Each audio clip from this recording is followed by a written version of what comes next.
Are you. Welcome to my YouTube channel Pankaj physics Gulati. Students, आपको इस channel पर ना केवल graduation and post graduation physics के टॉपिक्स की सबसे आसान एक्सप्लेनेशन देखने को मिलती है, बल्कि आपको साथ के साथ ये भी बताया जाता है कि आपको एग्जाम में क्या और कैसे लिख के आना है, ताकि आप सिर्फ एक वीडियो देख के ही अपने नोट्स बना सकें और एग्जाम्स में बहुत अच्छे मार्क्स ला सकें। तो स्टूडेंट्स, आज ही चैनल को सब्सक्राइब कीजिए और पाइए नोटिफिकेशन मेरी नई वीडियो का सबसे पहले। इसी कैटेगरी में आगे बढ़ते हुए आज हम बात करेंगे BSc 5th sem quantum and laser physics unit 2 के एक और इम्पॉर्टेंट टॉपिक के बारे में, जिसका नाम है linear harmonic oscillator. Students, linear harmonic oscillator को स्टार्ट करने से पहले आपको पता होना चाहिए कि आखिरकार लीनियर हार्मोनिक ऑसिलेटर किसको बोला जाता है। लीनियर हार्मोनिक ऑसिलेटर उस पार्टिकल को बोला जाता है जो सिर्फ एक डायमेंशन में, वन डायमेंशन में सिंपल हार्मोनिक मोशन एग्जीक्यूट करता है। उस पार्टिकल को हम लीनियर हार्मोनिक ऑसिलेटर बोलते हैं। आइए एक डायग्राम के थ्रू समझते हैं कि what do you understand by linear harmonic oscillator. देखिए स्टूडेंट्स, डेली लाइफ में सबसे अच्छा एग्जांपल है लीनियर हार्मोनिक ऑसिलेटर का स्प्रिंग। ये है हमारा एक स्प्रिंग, जिसका एक एंड हमने रिजिड सपोर्ट से दिया हुआ है और दूसरे एंड को हमने फ्री रखा हुआ है। यहाँ पर इसकी डिस्प्लेसमेंट 0 है, ये इसकी मीन पोजीशन है x इक्वल टू 0। जैसे ही हम इस स्प्रिंग पर फोर्स अप्लाई करेंगे, जिसको हम बोलते हैं अप्लाइड फोर्स, जिसको मैं FA से डिनोट करता हूँ, तो ये स्प्रिंग क्या करेगा, इस स्प्रिंग की लेंथ जो है वो बढ़ जाएगी, इसमें कुछ डिस्प्लेसमेंट प्रोड्यूस हो जाएगी और उस डिस्प्लेसमेंट को हम मान लेते हैं x equal to x। Means ये स्प्रिंग स्ट्रेच होकर एक नई पोजीशन पर आ जाएगा। मान लीजिए वो यहाँ पर आ जाता है और ये x इक्वल टू x उसकी डिस्प्लेसमेंट है जब हमने अप्लाइड फोर्स उस पर अप्लाई की। तो स्टूडेंट्स, जैसे हम इस फोर्स को रिलीज करेंगे, ये जो स्प्रिंग है ये अपनी मीन पोजीशन के about simple harmonic motion execute करना शुरू कर देगा और अप्लाइड फोर्स के ऑपोजिट डायरेक्शन में एक रिस्टोरिंग फोर्स डेवलप हो जाएगी, जिसको हम सिंपली F से डिनोट करेंगे, जिसका मैग्नीट्यूड, इस रिस्टोरिंग फोर्स F का मैग्नीट्यूड फोर्स अप्लाइड के बराबर होगा और इसकी डायरेक्शन जो है वो अप्लाइड फोर्स के ऑपोजिट होगी। ये रिस्टोरिंग फोर्स क्या करेगी, स्प्रिंग को इसकी ओरिजिनल पोजीशन पे वापस लाने की कोशिश करेगी। अब कितनी रिस्टोरिंग फोर्स डेवलप हुई है इसमें, वो किस पे डिपेंड करती है, वो किसके डायरेक्टली प्रोपोर्शनल होती है, वो होती है डिस्प्लेसमेंट के directly proportional. According to Hooke's law, more is the displacement, more will be the restoring force. तो स्टूडेंट्स, आइए देखते हैं कि लीनियर हार्मोनिक ऑसिलेटर अगर आपको एग्जाम में आता है तो आप इसकी स्टार्टिंग की थ्योरी में क्या लिख के आएंगे, आइए वो देख लेते हैं। A particle that undergoes simple harmonic motion in one dimension is called linear harmonic oscillator। ऐसा पार्टिकल जो सिर्फ एक डायमेंशन में हार्मोनिक मोशन एग्जीक्यूट करता है उसको हम बोलते हैं लीनियर हार्मोनिक ऑसिलेटर। क्योंकि ये एक डायमेंशन में हार्मोनिक मोशन एग्जीक्यूट करता है तो इसको हम वन डायमेंशनल हार्मोनिक ऑसिलेटर भी बोलते हैं। तो स्टूडेंट्स, ये डायग्राम था उसका लीनियर हार्मोनिक ऑसिलेटर का। आपको ये एग्जाम में नहीं बनाना, ये सिर्फ आपको समझाने के लिए बनाया गया था। तो स्टूडेंट्स, आगे देखते हैं। In simple harmonic motion the restoring force F is directly proportional to the displacement. Simple harmonic motion जब भी कोई पार्टिकल एग्जीक्यूट करता है तो उसके अंदर एक रिस्टोरिंग फोर्स डेवलप हो जाती है, जो किसके प्रोपोर्शनल होती है, डिस्प्लेसमेंट के प्रोपोर्शनल होती है। और ये बहुत ही फेमस लॉ है फिजिक्स का, जिसको हम हुक्स लॉ बोलते हैं। Restoring force is directly proportional to the displacement. जब प्रोपोर्शनैलिटी का साइन हटाएंगे तो यहाँ पर F is equal to minus k constant लगेगा।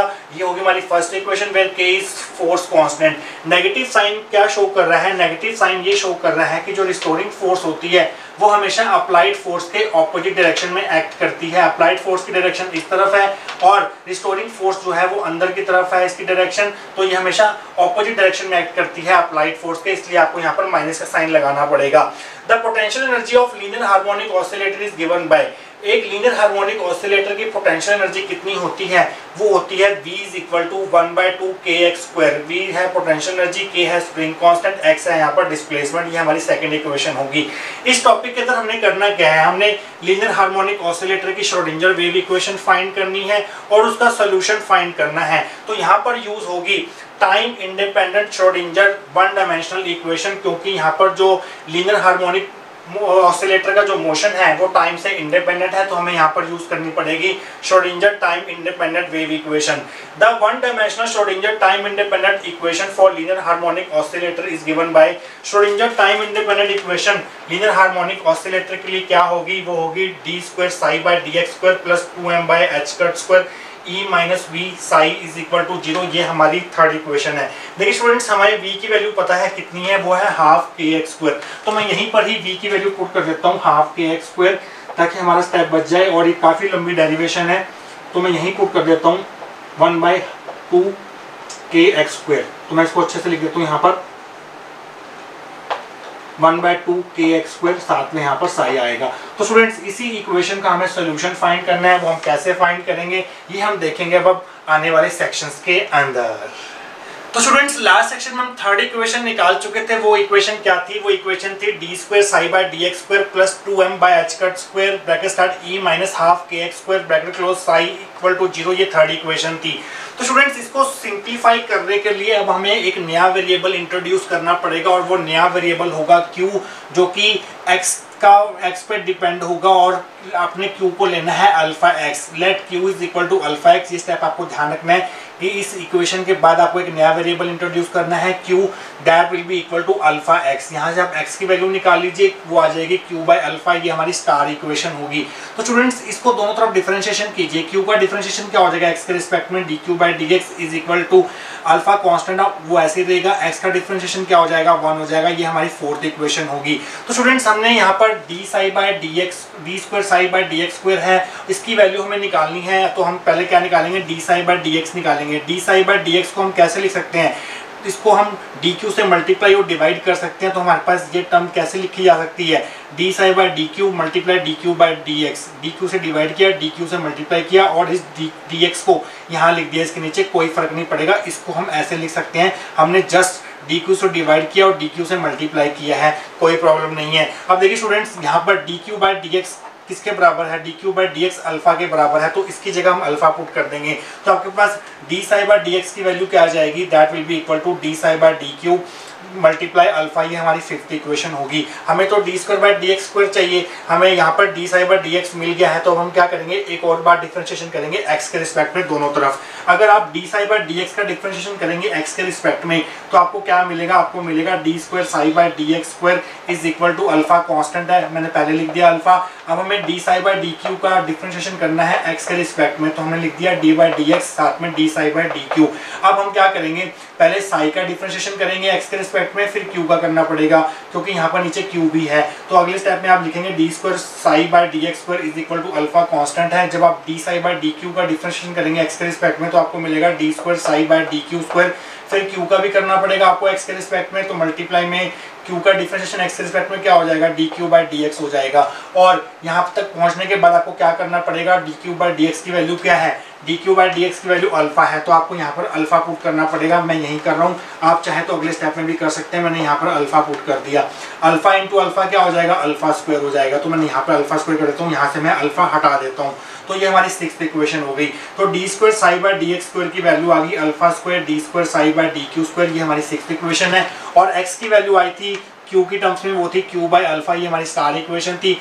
एक्स की जगह हम क्यू बाय अल्फा पुट करेंगे यहाँ पर, और D square psi by D X square की जगह ये पुट करेंगे। तो हम क्या करेंगे? स्टार और सिक्स्थ इक्वेशन को यूज करेंगे थर्ड इक्वेशन में।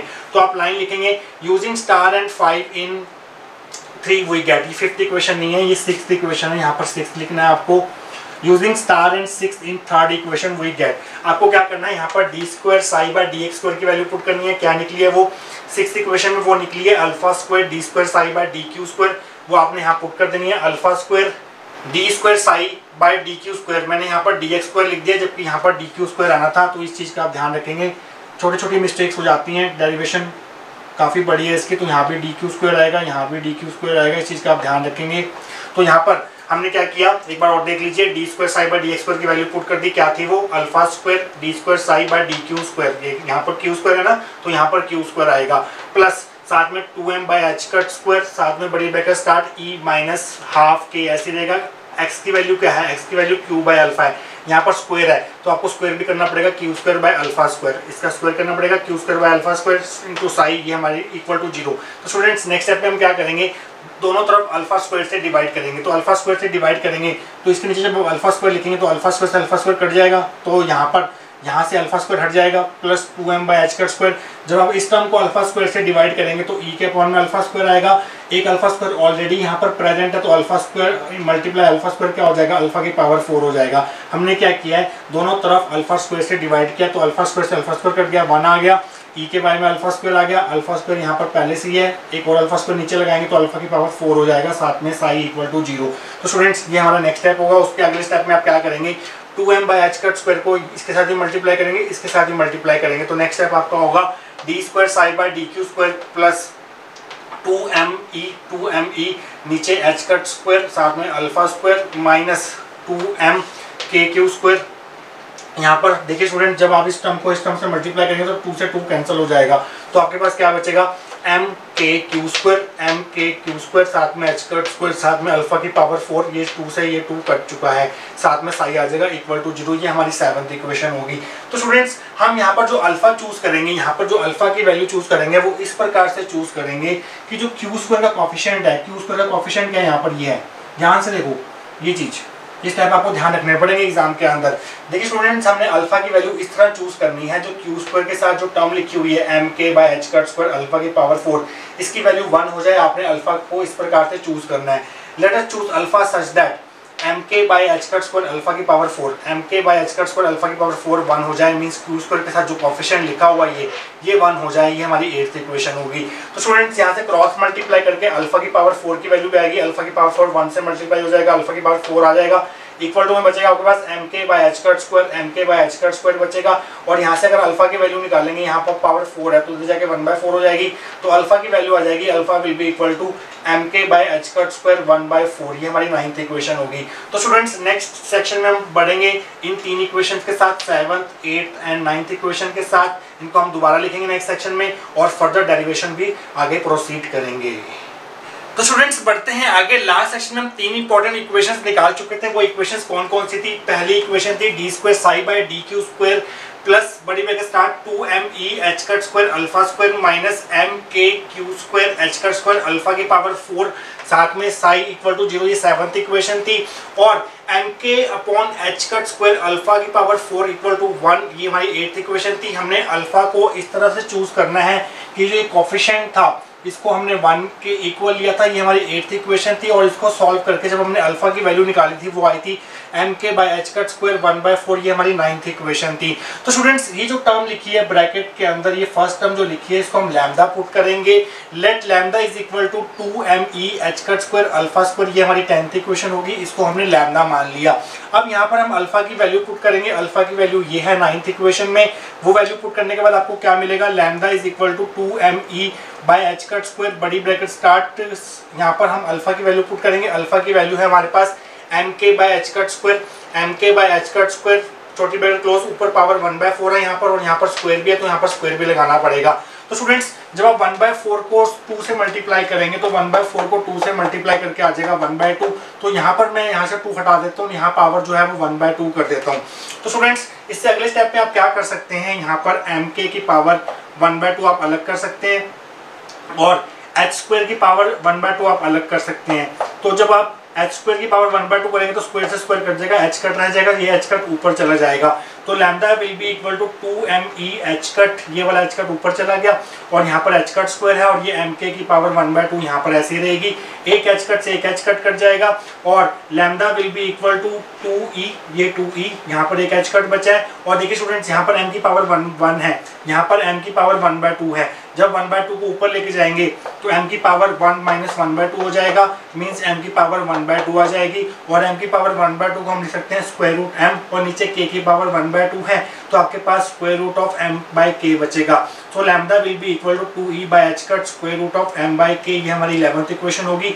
ये जो इक्वेशन आई है हमारे पास 11 जिसमें हमें लैम्डा की वैल्यू मिली है, ये हम आगे यूज करेंगे तो उसको हमने इक्वेशन नंबर दे दिया 11। तो स्टूडेंट्स अब हम क्या करेंगे, यहाँ पर इसकी जगह लैम्डा पुट करेंगे और इसकी जगह जो हमने कोफिशिएंट लिया कि उसको 1 यहाँ 1 पुट करेंगे। तो हमारे पास क्या बनेगा, using 8th and 10th in 7 we get 8th equation ये वाली और 11th इक्वेशन ये वाली। ये दोनों इक्वेशन 8th और 11th जब आप 7th में डालेंगे तो आपके पास 7th इक्वेशन क्या बन जाएगी, D square psi by D Q square plus इसकी जगह आपको लैम्डा पुट करना है इसकी जगह, क्योंकि इसको हमने लैम्डा लेट किया है 10th इक्वेशन में, तो ये लैम्डा बन जाएगा माइनस जो क्यू स्क्वायर का कॉफिशिएंट है एन के bye H cut square alpha की पावर 4, उसको हमने 1 माना है, तो इसकी जगह जब 1 लिखेंगे तो 1 इंटू क्यू स्क्वायर क्या हो जाएगा, क्यू स्क्वायर हो जाएगा, यहाँ पर साई रहेगा बाहर इक्वल टू 0। तो स्टूडेंट्स यहाँ से अगर हम माइनस साइन कॉमन लें तो हमारे पास क्या बनेगा, D square psi by D Q square minus आ जाएगा, और ये जो टर्म्स है वो इंटरचेंज हो जाएंगी। क्यू स्क्वायर नेगेटिव था, ये पॉजिटिव हो जाएगा, और लैम्डा पॉजिटिव था, ये नेगेटिव हो जाएगा, क्यू स्क्वायर माइनस लैम्डा बन जाएगा इसका, और यहाँ साई आ जाएगा इक्वल टू 0। ये हमारी 12th इक्वेशन होगी। तो स्टूडेंट्स 12th इक्वेशन के आगे की डेरिवेशन हम करेंगे आने वाले सेक्शंस के अंदर। तो स्टूडेंट्स आइए बढ़ते हैं आगे। लास्ट सेक्शन में हम 12th इक्वेशन निकाल चुके थे, जिसमें मैंने निकाला था D square psi by D Q square minus Q square minus lambda psi equal to 0। ये हमारी 12th इक्वेशन थी। अब हम 12th इक्वेशन का एसिम्पटोटिक सॉल्यूशन फाइंड करेंगे। आइए देखते हैं कैसे फाइंड करेंगे। तो आप हेडिंग बनाएंगे एसिम्पटोटिक सॉल्यूशन। अगर आप इस 12th इक्वेशन का एसिम्पटोटिक सॉल्यूशन फाइंड करना चाहते हैं, मीन साई की वैल्यू फाइंड करना चाहते हैं इसको सॉल्व करके, तो आपको एक चीज लेट करनी पड़ेगी। आपको लेट करना पड़ेगा कि क्यू स्क्वायर जो है वो बहुत ज्यादा है as compare to lambda. Let Q square is greater than lambda, then equation 12 becomes. अगर आप क्यू स्क्वायर को ये मान लेंगे कि ये लैम्डा से बहुत ज्यादा है, तो हम क्यू स्क्वायर में से अगर लैम्डा को माइनस करेंगे तो हमें क्यू स्क्वायर ही मिलेगा, क्योंकि लैम्डा बहुत छोटी चीज़ है। तो अगर बहुत बड़ी चीज़ में से कोई छोटी सी चीज़ माइनस की जाए तो आपको क्यू स्क्वायर ही मिलेगा। तो ये 12th इक्वेशन क्या बन जाएगी, D square psi by D Q square minus Q square. Lambda को हम यहाँ नेगलेक्ट कर देंगे, लैम्डा बहुत छोटा है, क्यू स्क्वायर बहुत ज़्यादा है, तो लैम्डा को हम नेगलेक्ट कर देंगे, तो आपको मिलेगा Q square psi equal to 0। ये हमारी 13th इक्वेशन होगी। जब आप इसको सॉल्व करेंगे तो आपको साई की वैल्यू मिलेगी, और साई की वैल्यू क्या मिलेगी वो आपको याद रखनी है। The solution of equation 13 is psi is equal to E की power plus minus Q square by 2। ये हमारी 14th इक्वेशन है, which can be verified as follows.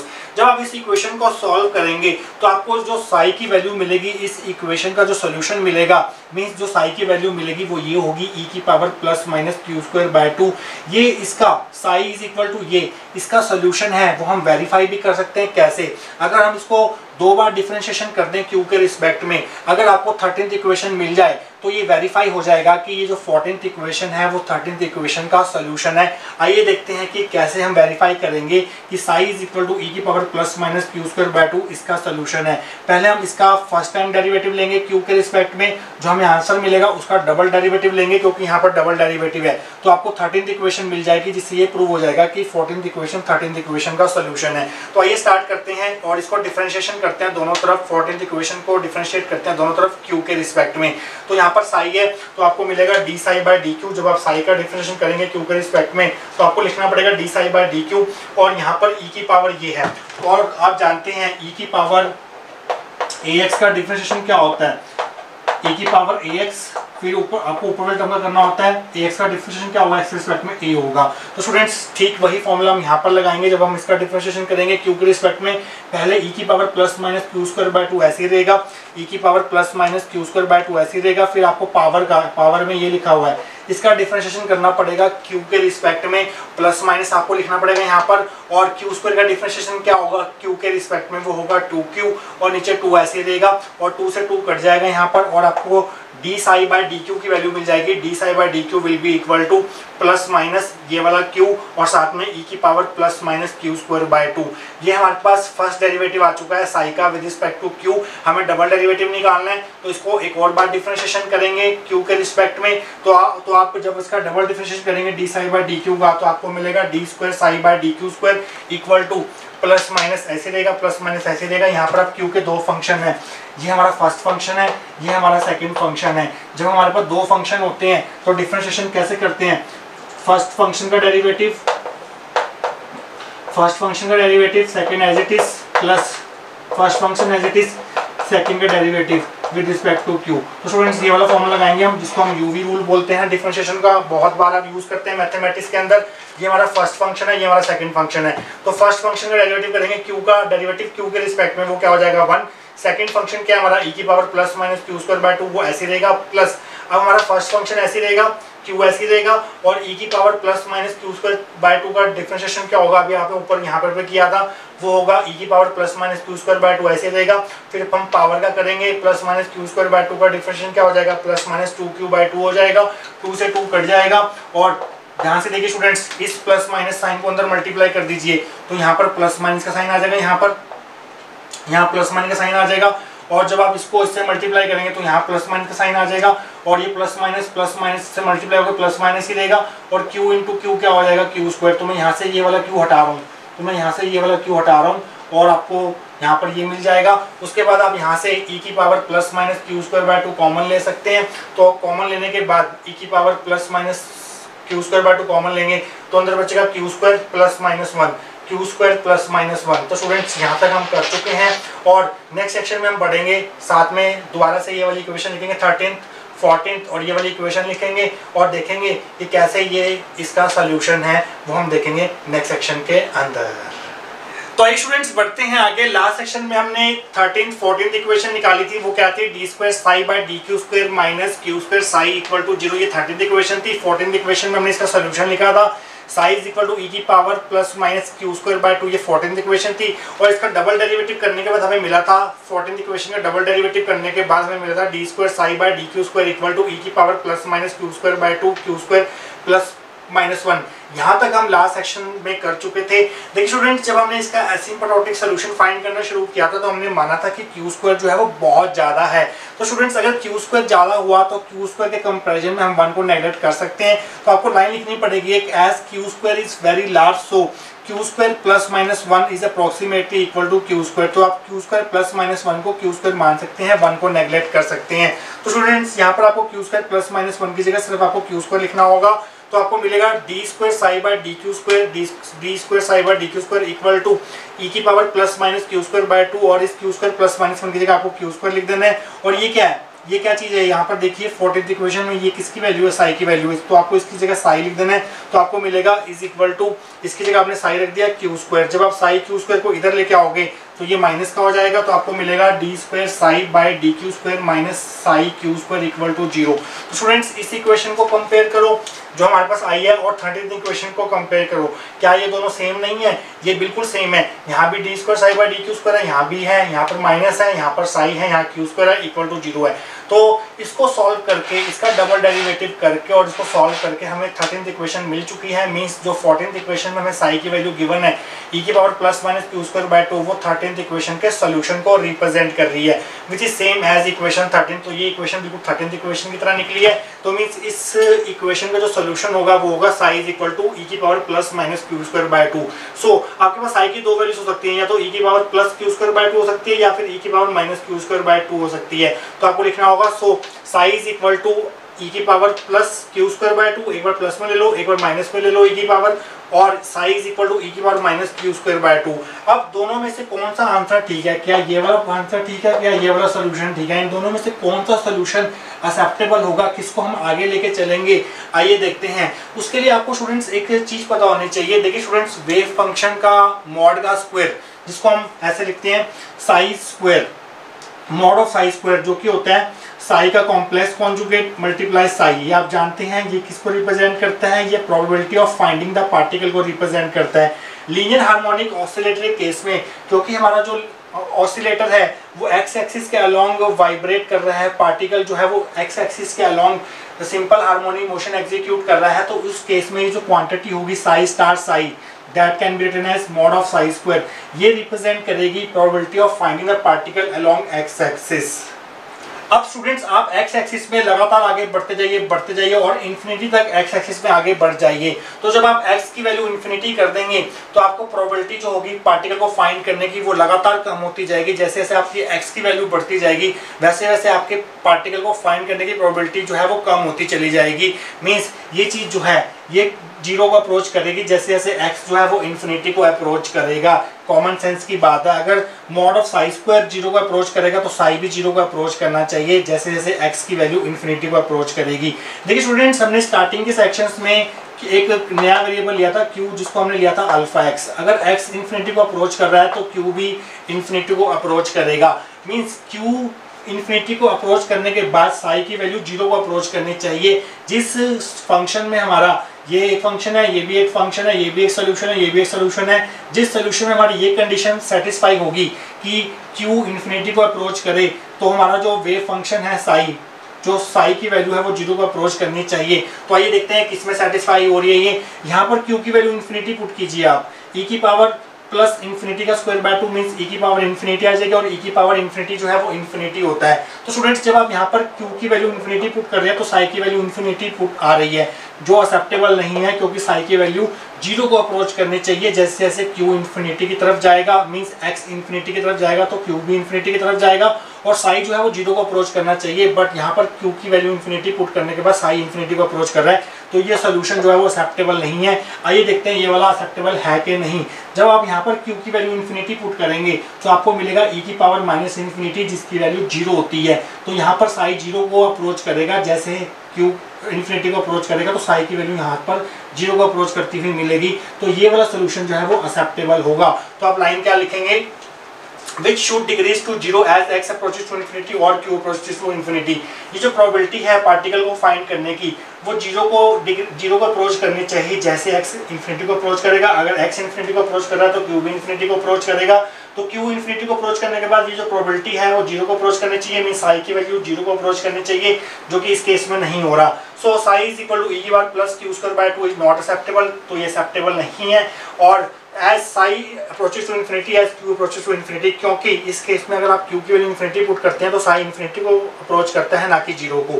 So psi is equal to e की power minus q square by 2 represents asymptotic solution of equation d square psi by dq square minus q square minus lambda psi is equal to 0। तो ये वाला solution जो है ये है real asymptotic solution कौन सी equation का, इससे पहले वाली इक्वेशन का। इससे पहले हमने इक्वेशन क्या लिखी थी, ये वाली लिखी थी d square psi by dq square minus q square minus lambda psi is equal to 0। इसका एसिम्प्टोटिक सॉल्यूशन हम फाइंड करने की कोशिश कर रहे थे और हमने यहाँ पर अजम्पशन ली थी कि q स्क्वायर जो है वो लैम्डा से बहुत बहुत बड़ा है। और स्टूडेंट्स ये जो सॉल्यूशन है psi is equal to e की power minus q square by 2 यही है इस इक्वेशन का एसिम्प्टोटिक सॉल्यूशन। तो स्टूडेंट्स यहाँ तक करने के बाद इसके बाद हम फाइंड करेंगे रिकर्शन फॉर्मूला, जिससे हमें जो एनर्जी है nth स्टेट की उसका फॉर्मूला हमें मिलेगा और वो देखेंगे हम आने वाले सेक्शंस के अंदर। तो स्टूडेंट्स लास्ट सेक्शन में हमने देखा था कि साई इक्वल टू e की power minus q square by 2 जो था एक एसिम्प्टोटिक सॉल्यूशन था इस इक्वेशन का, जो थी d square psi by dq square minus q square minus lambda psi equal to 0। ये हमारी 12th इक्वेशन थी। तो स्टूडेंट्स ये जो फंक्शन है ये इसका एसिम्प्टोटिक सॉल्यूशन है। पॉसिबल सॉल्यूशन अलग होगा। एसिम्प्टोटिक सॉल्यूशन होने का मतलब ये है कि e की power minus q square by 2 ये जो फैक्टर है इसके सॉल्यूशन में अपीयर होगा। एसिम्प्टोटिक सॉल्यूशन जो है वो पॉसिबल सॉल्यूशन नहीं होता। उससे हमें ये पता चलता है कि ये जो हमारा एसिम्प्टोटिक सॉल्यूशन आया है इसके सॉल्यूशन का इसके पॉसिबल सॉल्यूशन का वन ऑफ द फैक्टर है, बट एग्जैक्ट सॉल्यूशन हमें नहीं पता। तो अब हम निकालेंगे एग्जैक्ट सॉल्यूशन, तो उसके लिए आपको निकालना पड़ेगा रिकर्शन फॉर्मूला। तो आप हेडिंग बनाएंगे रिकर्शन फॉर्मूला।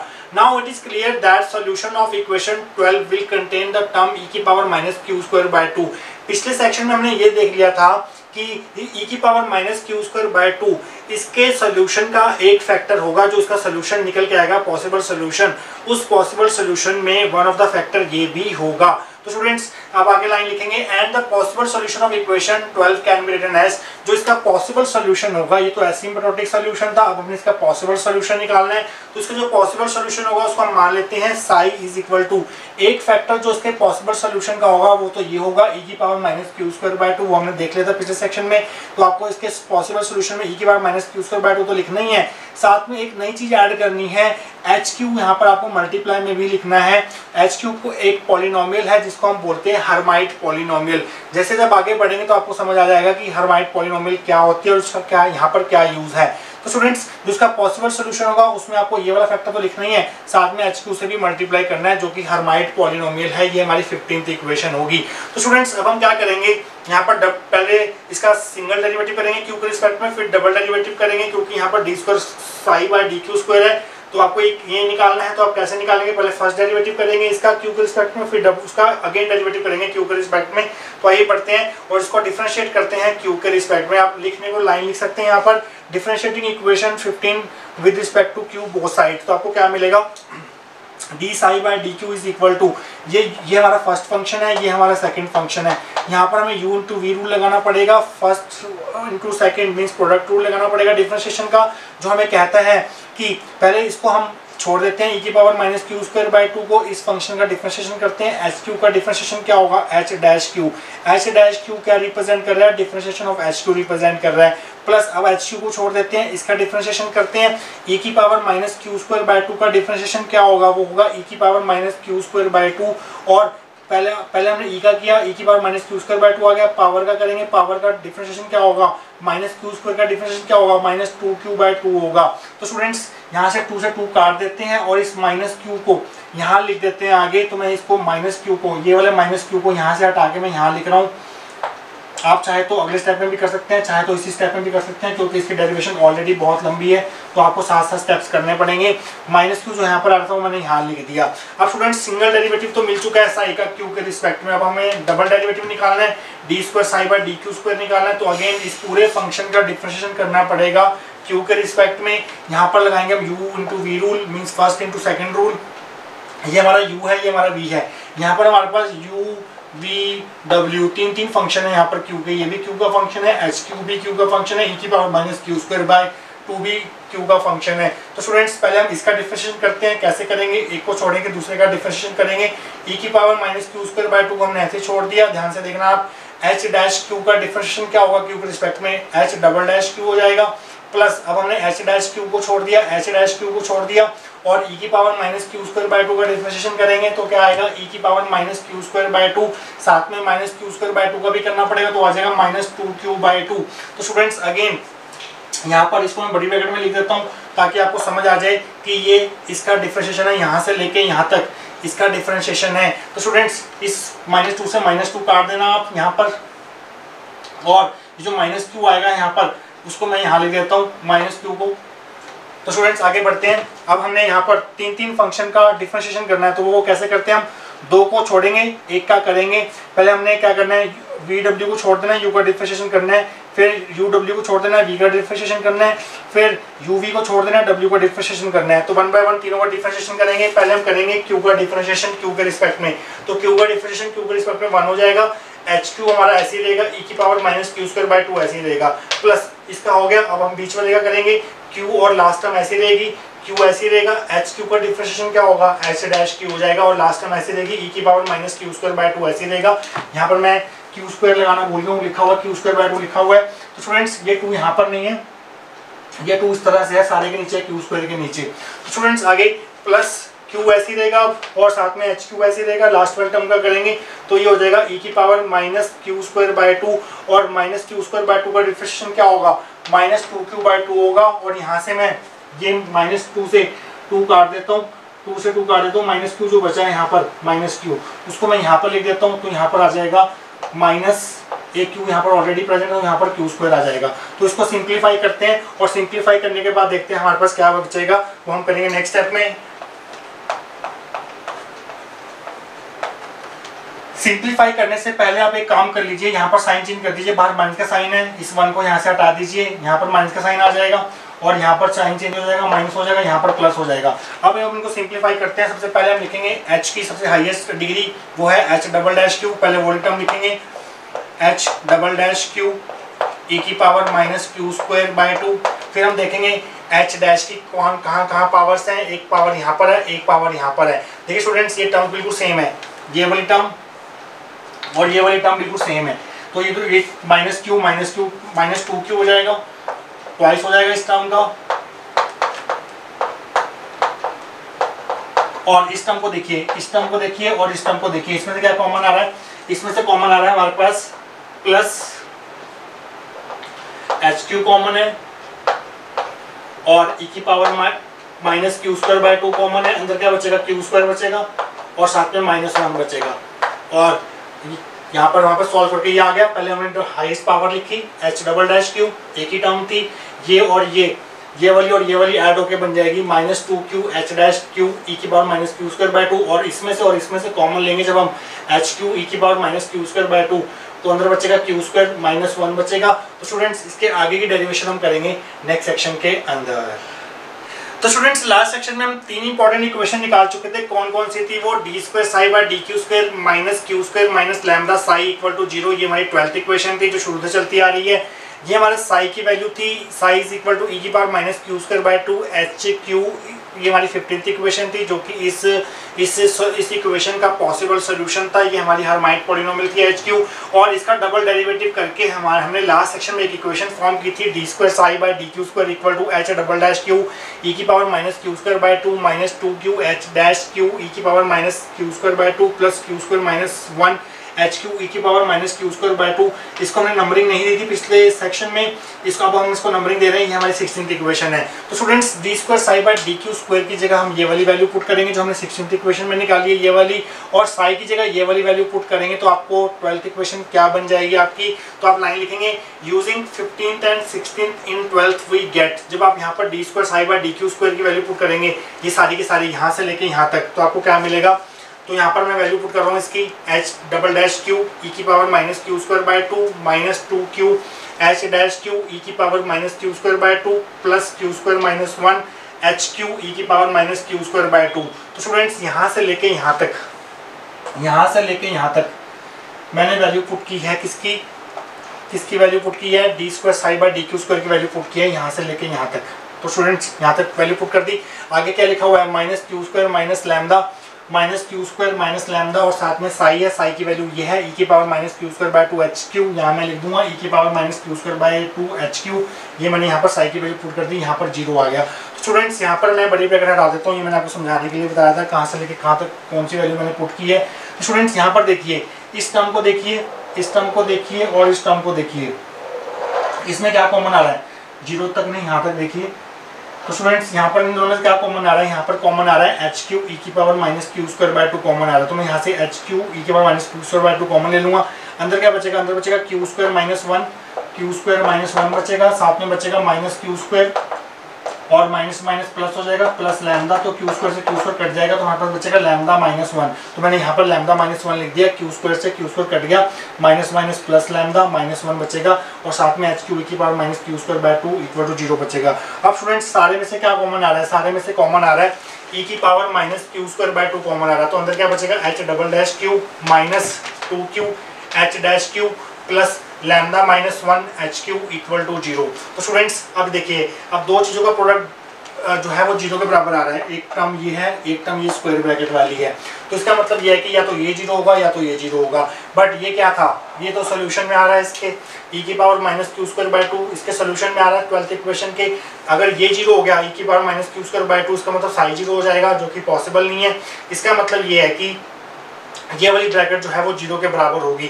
तो आप नेक्स्ट लाइन में लिखेंगे which implies H double dash Q minus 2 Q H dash Q plus lambda minus 1 H Q equal to 0, क्योंकि ई की power minus Q square by 2 0 के बराबर नहीं हो सकता। तो स्टूडेंट्स ये 17th इक्वेशन को आगे हम सॉल्व करेंगे। देखिए स्टूडेंट्स, ये जो हमारा लीनियर हार्मोनिक ऑसिलेटर है काफ़ी बड़ा टॉपिक है। हम इसको 2 पार्ट में बनाएंगे। पार्ट 1 में हम यहीं तक रोकते हैं 17th इक्वेशन तक। 17th इक्वेशन को हम सॉल्व करेंगे पार्ट 2 में, और आगे जो nth स्टेट की एनर्जी होगी और जो वेव फंक्शन होगा लीनियर हार्मोनिक ऑसिलेटर के लिए वो हम पार्ट 2 में स्टडी करेंगे।